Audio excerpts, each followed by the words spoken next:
Ako na najlepšiu hubárskú žatvu v živote budú spomínať dvaja nadšení zberatelia. Ich nadšenie však vzrástlo nielen preto, lebo do košíkov nazbierali stovky húb, ale aj preto, lebo objavili to, čo by v lese nikto nehľadal. Medzi lesným porastom sa na nich usmievali tisíce eur, ktoré však poctivo odovzdali polícii. A vy už isto tušíte, čo bude nasledovať. Úplne nádherná veta.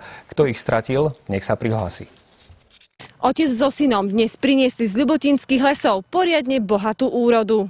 Pôvodne bolo ich cieľom nazbierať košík plný hríbov. Počas cesty domov ale natrafili na niečo, čo sa v tráve tak často nevidí. No, jak som tak išiel, tak som videl tak po ceste drobné. Euro, 2 eurá. I zloté tam nejaké bolo. Pozriem sa ďalej, papierové. Od 5 eurových bankoviek, desiatky, 20-ky, 50-ky, stovky.